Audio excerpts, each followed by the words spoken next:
I'm going to go a little bit more in depth here on this video as to what this argument entailed, because I actually feel like arguing it now. You said, your most recent response to me after my response to you, you say, "Dear Iggy Pop," then you comment me. I said, "You, sir, have a poor understanding of many things.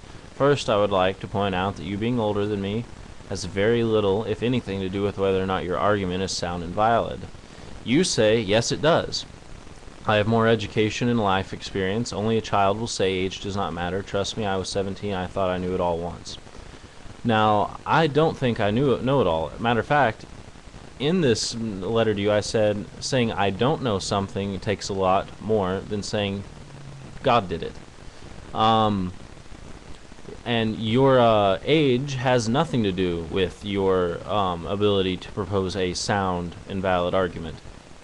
I mean, maybe it gives you some experience in the fact, but it doesn't make the argument you're trying to portray any more sound or valid. In saying this, I could say that I've lived longer than you, so therefore I am right. It's a fallacy. It's not right. And then I go on to say, so to argue against your points, I'm going to make a video soon, but for now I will argue them in this message. Well, here's this video. 1. The Big Bang doesn't explain what was before the singularity. Here is your logical fallacy. There is no reason to assume it was God or anything else for that matter that created it, or that it was created at all. It could have easily just been here. He said, I never said it did. The point is, no one knows where life came from and how. No one knows why we are here, have this reality. Okay, I've answered this question before. There is no why to it. Why would imply, hello, that there is something to give it a why. Whys are things we assign whys to things. Why is a value. However, what and how are not value. They're not based out of value. They are based out of reality, and we assign value to the how and the what's instead of we are assigning a why to something. It's what is it? I think it's called cognitive dissonance. But he says if you want more physics, Big Bang is old news, and new theories are supplanting it. String theory says there are more than this one dimension we see. Oh, so you the scientists say more than just this one dimension. We live in supposedly 4 dimensions that we know of. That of your plane.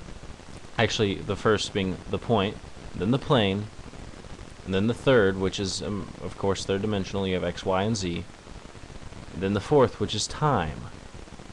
So, for someone who knows so much about it, and yes, I do know a little bit about string theory, the 11th dimension is supposedly where the gravity leak occurs. That gives a certain forces weaknesses. That way they're not all stuck, like they aren't some sort of force that can't be broken. Right now and here, not some nebulous thing in space. However, we now have dark matter, black holes, wormholes, multi-parallel universes. We already know Einstein's general theory of relativity of space, relativity and space-time, not time, not space, but space-time, the fabric of the universe. Things like time stops and at the speed of light and distortion in the space-time fabric cause gravity. It sounds to me like you've heard really just a whole lot of what I would call the scientific jargon, and you miss the whole purpose. You're just throwing a lot of words out here. None of what you have actually said makes a lot of sense going into what you're trying to argue. Popular new theory is that there are other universes in this one. That's not a new theory. The multiverse is in no way a new theory, unless you mean new not being here in the past 100 years. In parallel that may be identicals down to you and me. Yes, sure. This solves the problems with the Big Bang. It takes out the random chance and opens the door to a force or intelligence behind it. There's no reason to assume that there's any type of intelligence behind it until we have evidence for that. And so far, there's no evidence for that. Alright, as we learn, more and more likely it will be people will have to say some intelligence is behind this and say God or deny it. the Bible predicts this. Okay, I have two problems with this sentence. That is not what is happening.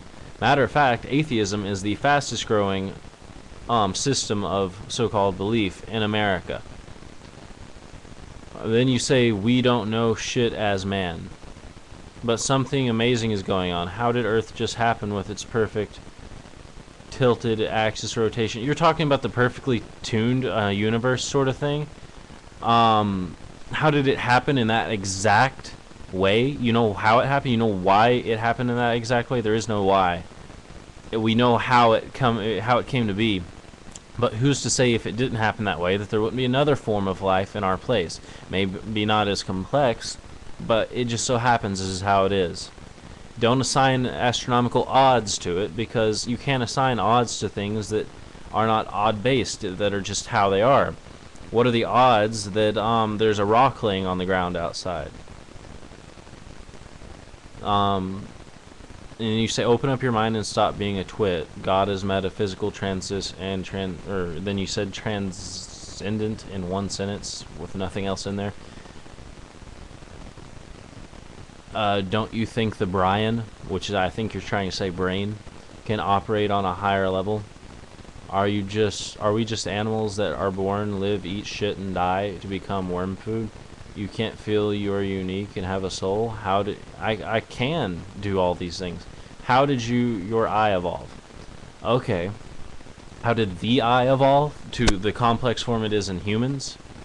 You start with a cell that is photoreceptive, most likely coming from a leftover piece from the photoreceptiveness in plant cells. That slowly becomes more photoreceptive after it becomes more complex with more cells.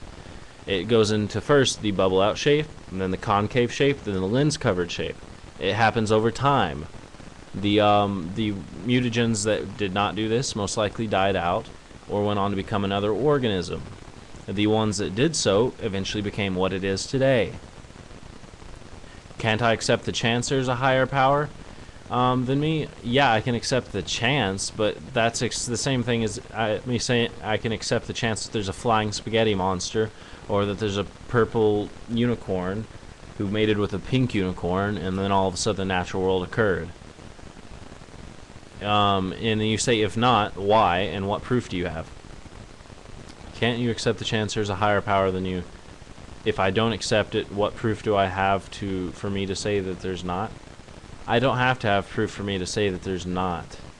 You, however, have to have proof to say something is. So I'm just denying your claim. I don't have to have proof that your claim is false to deny it. The same way you don't have to have proof that evolution is false to deny it. You do look like a twit in doing so, however. So, because it's actually backed up by evidence. Now, I deny your claim because it's not backed up by evidence. There's a big difference. And I went on to say, seeing as the just being here coincides and resides within the law of conservation of mass and energy, it seems more likely than a being creating everything out of nothing with completely unexplained mechanisms and processes. I know saying I don't know is hard, but it's the only scientific thing to do in this case. And then you said, who said God did not use mechanisms and processes? I didn't say if he did do it, that he didn't. I just said that they're unexplained by your religion. I think natural selection and adaptation happen all the time within a species. Well, yes, they do. But they also cause speciation, which we have proof of, because we've documented speciation. Evolution is the out-of-nothing theory that life just happened in the primordial ooze and grew legs. No, that is not what evolution is. You're talking about abiogenesis. So you and I are fish, lizards. I can't wait till man grows wings and gills. And okay, this shows your complete ignorance of the evolutionary theory. Sometimes we do grow tails, but no. These are what we call common ancestors. We had a common ancestors with every creature on Earth. We have a common ancestor with them. That's just how it is. I'll continue to make this will be like a 4-part video series. I'm serious because you type so much shit.